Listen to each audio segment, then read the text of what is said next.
Hello everyone, my name is Lindsay. Welcome back to my channel. Today we are talking about first grade curriculum choices for the 2020-2021 school year. Real quick, if my glasses look tinted, I think they are. I have, they call transition lenses, I don't know. But they turn into sunglasses outside. I was just outside. I don't think they're fully back, but whatever. I'm just going to jump into it because I think this is going to be long. I'm trying to just go through it quickly and not talk about anything too much because I feel like I have a lot. Disclaimer, we don't use all of this every single day. This is our curriculum. It'll be used at some point throughout the year, but not like within a week's time, if that makes sense. Which I'm going to try to do a schedule video coming up soon. So let's just jump in. Math. I stated in my other video that we are using the Good and the Beautiful Math 1. So that is, we're just going to continue on with this. We did already start this because Mozzie got done with kindergarten math in either the end of March or the beginning of April. So we just rolled right into first grade math. We're not far. We're like in the 20s of the lessons, and there's a lot. So this is book 2. You'll get 2 of these. I'm going to do a full review on this. I know that they have been slammed with new homeschoolers and a lot of their stuff is sold out. So I don't think their math is in right now, but I do, if it comes back and you can wait or you can get your hands on it, I highly recommend. It is open and go. You get everything you need, the manipulatives, but I'm going to do a full video on that and I'll try to get it up quickly. This glare is driving me nuts, but there's not a lot I can do about it. Very sorry. Language arts. We are continuing with Explode the Code. Again, we are in these. We will continue with these. We have book 1 and 1.5. I do have the teacher's guide for books 1 and 2, which I do actually like. I use some of the things out of here, so I do like having that. Right now, we are in language arts from the Good and the Beautiful. They're kindergarten. The Good and the Beautiful tends to be advanced, so their kindergarten language arts is more like the first grade language arts. So since we had that, we're kind of using that stuff up, but we're going to go back to Explode the Code and we'll be sticking with that. What else do we have? The art. I know most people don't talk about art with curriculum choices. I just got him a sketchbook. What we're going to do is art for kids or something. There's a kid channel on YouTube to learn to draw. Drawing seems to be something that does not completely infuriate him. He is not very artistic. Art projects frustrate him. It's been a struggle. We do not have all the cute little craft projects that most little kindergartners have. He would just get so frustrated. So it seems like drawing is something that he enjoys. I started doing that at the end of kindergarten. So we're going to try to do more of that this year. And I found a really cute channel on YouTube, and that is what we're going to do for art. History. I have a couple things.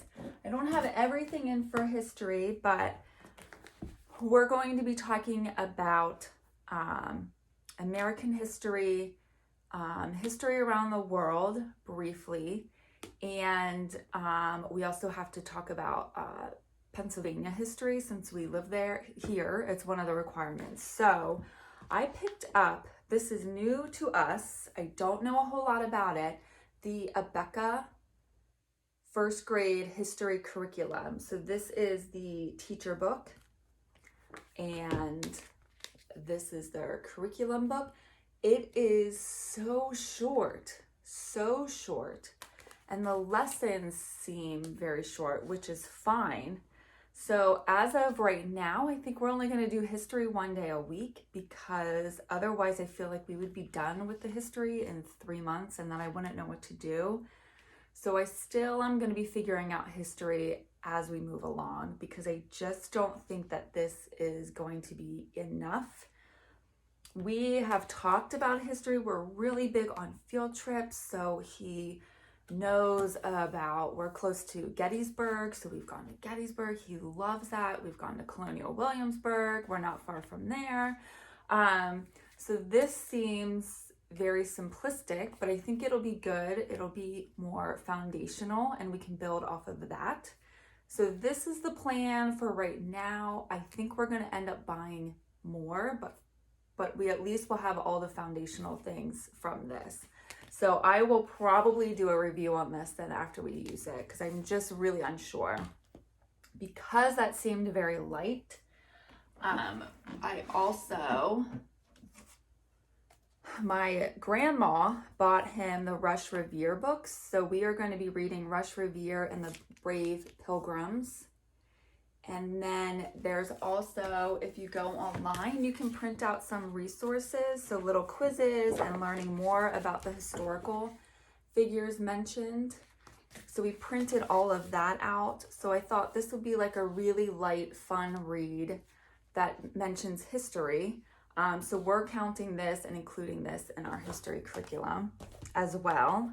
And then again, with Pennsylvania history, I've heard about these Heroes of History books a lot on the curriculum choices videos that I've been watching. So I picked up this one to try this out.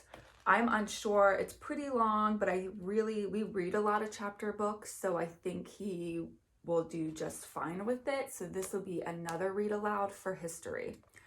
So as you can tell, history, we have like it seems simplistic base foundation, and then I'm adding in other read alouds that are fun, and then hopefully we can get back to field trips. We shall see. Time will tell. Let's do, what is this? Oh, that was the reader for that. I don't know if we're going to do handwriting this year. We need to do it as a state requirement. However, there's a lot of writing in Explode the Code. Let me get one of these out. You're doing sentence structure. There's other writing in here, so I feel like this Explode the Code can count for English and handwriting. If I feel like he needs extra practice, or we have extra time, or we're finishing up some of the curriculum, I do have handwriting level 1 from The Good and the Beautiful. This is the old version. There's a new updated version. I bought this the beginning of last year. I just decided to buy the kindergarten and the first grade one at the same time. Their shipping tends to be steep in my opinion. But here's a look at the page. So the kindergarten, if you have that or you use that one, the blocks are bigger. This one, it's very small, and I think in the updated version, they made these blocks a little bit bigger. But we'll see. I mean, his handwriting is definitely improving. He's doing so much better, but it's the same format as the kindergarten. You're writing a little bit, you're tracing, and then you have a little activity. So again, I have this as a resource if we need it. Health and gym class, physiology is another thing that we have to teach, and safety. So let me get those resources. I probably should have did this ahead of time. Where are we at? Let's see. Okay, so health first. I had this book. I got it for cheap at like Ollie's. If you have an Ollie's near you and you need books, check them out. It's hit or miss, but a lot of times I find really cool books there for $1 or $2. So I have this. This is just cool facts. Interesting pictures. It's more of a lookbook, but it does have a bunch of interesting facts in here. So I picked this up just as a resource to supplement when we needed to teach health, which happens to be this year. So I also picked up the Human Body Activity Book for Kids. It says grades K through 3. There seems to be a bit of writing, so my plan is to focus more on PE and that in the beginning of the year. And then as we progress through language arts or English, whatever you want to call it, and handwriting, then maybe towards the second half of the year or the second trimester, then we'll get into books that require more writing, because I think it'll just go smoother for him. But let me just show you a couple pages. I just think to start out the year with this, it might be too much. So we'll see. This I picked up and had good reviews on Amazon, so that is why I picked this one. But there's mazes, there's connect the dots, there's facts, there's word searches. So I think it'll be good. I'm just gonna wait a little bit and we'll focus on this later. Again, with the health, I got Health, Safety, and Manners. This is also by Abeka. There was nothing in any of these other health books about nutrition and fueling your bodies. This one focuses on that, safety in your home while you're riding a bike. This is like generic foundational health and safety in a really practical manner for little kids. So this I actually really do like just by paging through it. I never used it. I don't know anybody else who uses it. I just found it. So this I think will tick more boxes than some of the other resources that we have. So this, let me show you some pages here.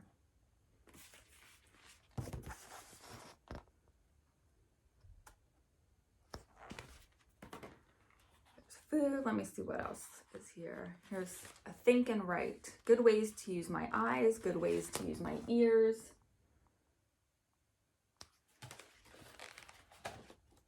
And safety, I know I mentioned in my other videos, here's safety in a storm, water safety. We do in the state of Pennsylvania have to teach fire safety, safety in general, specifically fire safety, and we're supposed to do it several times throughout the year.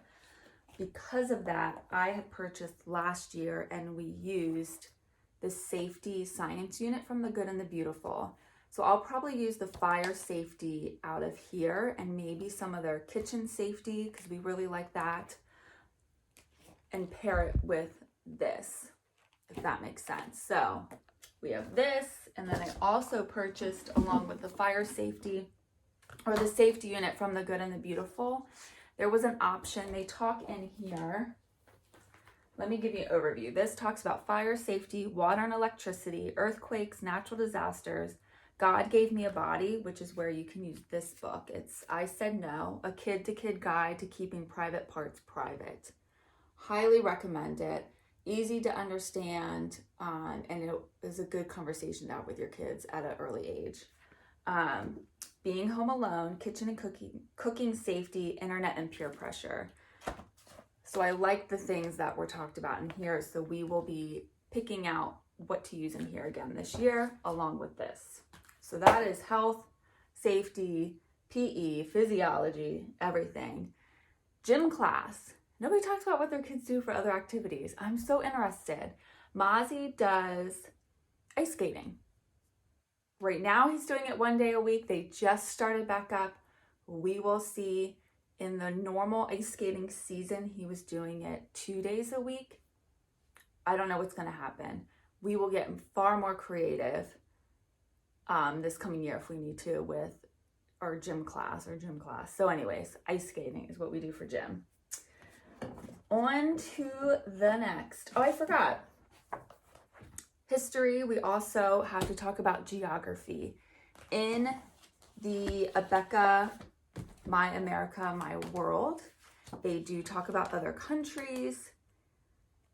Not so much from, as far as I can see, not so much from the, well, let me look. I don't want to be lying about it.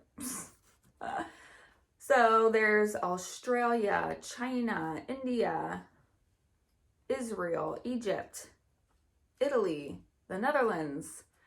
Talk about a bunch of other places, but they don't really show geographically where they are in relation to us. So yes, we are learning about other places around the world, but not from a geography standpoint per se. So I picked this up. This will not be something that we're doing every day. I have yet to figure out how I'm going to do the history one day a week and then geography, but this looked really fun. It is a workbook. I know some people are very anti-workbook, but this is a very traditional school workbook. There's no way around that. But it looks fun, and he loves maps. I mean, he is like true boy. We make maps all the time for treasures and whatever. So this will teach him how to make a proper map, do map symbols. The first one is studying a map of a bedroom and then answering questions accordingly. And then you go from that to what real objects are, and then maybe some symbols that would be used to identify them on a map. And then you need to find symbols on the map and figure out what they are. So it works the whole way through. From that to, we end up talking about city maps, parks, gardens, the Sahara, the savannah, schools. This looks fun. I think he's gonna like this. If you're not into workbooks, this is not for you. I'm trying to be really fast. I feel like I'm flying through it. I'm not trying to, but I kind of am. Bible. Guys, I don't really know about this. I'll be honest. This is from Positive Action Bible Curriculum. I know nothing about it. We in the past have used the Jesus Storybook Bible. It is amazing. Love, love, love, love, love it. But we have used it multiple times. We have read through the book multiple times. So I wanted to find something else, a true curriculum that we could use that would maybe be teaching things that is not in there, because it's more of storytelling, which is fine. It's very engaging that way. So I ended up buying First Grade Enjoying God's Gifts from christianbooks.com. And I don't know. I'll have to keep you posted. It's very Sunday school lesson. You know, God made the animals and you color in your animals. And then use the words to label the pictures. These are things we can be grateful for. And then at the bottom, I'm also thankful for. I don't know. Maybe it's fine. Maybe he'll like it because the pictures are very cute in here. It just seems so Sunday school. I'm saying that as a negative. It literally doesn't matter, but I don't know how else to explain it. I just am not sure about this. So I don't know if I think it maybe is too simplistic or something. I don't know. And then it came with a honkin' teacher's guide to go with it. There's a ton in here. So I don't know. I'll have to read this more, really look at it. I was trying to read through it earlier when I first got it. I got a little bit confused. So we'll see. It sounds terrible, but I have very low expectations for this. We may be ditching that at some point. I think the only thing left is science. So, and I don't have it here. Science, we are doing a little bit different. With the first grade, there is a lot of sit down, workbook type of thing, which is fine. I truly have no problem with that. Some people really hate it. I don't care. I don't think there's anything wrong with schools. It's not why we're homeschooling, because we hate schools. So I don't have an issue with the textbooks and the workbooks and whatever. However, Mozzie really likes to be outdoors. We're very hands-on. We are constantly on the move in like a good way. We're doing hikes all of the time. We have set play dates to go on hikes every single Friday, and we've been doing it for a while. So we're all about getting out, doing things, and being active. So when I was piecing together the curriculum, even though the math is hands-on and there's activities, and the history is mostly read alouds, and the geography is a fun map making curriculum, I just felt like we maybe needed to make sure that we're doing something that's really engaging, not engaging, more free. We don't have to sit, we don't have to be in this classroom. We don't have to use the chalkboard. We don't have to be seated. We are going to get out. So I decided to use, I believe it's called Raising Little Shoots, which is very popular. It's a nature study. It's year round. If you have all of the 4 seasons, you'll be able to follow it month to month. If your seasons vary a little bit, I think you can make adjustments. We have traditional 4 seasons, so we can do June as it is and July as it is the whole way through. So it's a PDF. I wish they had it as a book already. So what I did is I bought the PDF and I sent the digital file to a printing company, and they are going to print and bind it for me and send it to me. Because of everything that has happened, it's been a month and I still haven't heard anything. They said up to 6 weeks before your item is pulled to print. So it is what it is. We still have a ways to go before school starts, so I'm not super worried about it. But I think that is everything. I have additional resources that I'll probably talk about in another video.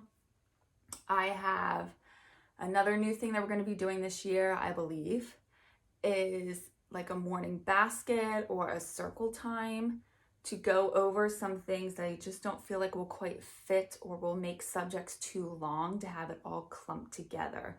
So we may piece things here and there at the beginning of the day. So as you homeschoolers know, you piece things together, you have an idea, you create a schedule, and then one weekend you're like, that didn't work. So who knows how all of this will work? We may ditch the Bible curriculum, we may ditch the history curriculum, it doesn't matter. So anyways, as of right now, that is the plan, and I'll have to keep you posted whether that's stuck or not. So thanks for tuning into this and spending 20 some minutes with me. I appreciate it. If you have not already, please subscribe to my channel and like this video, and I will see you in the next one. Bye.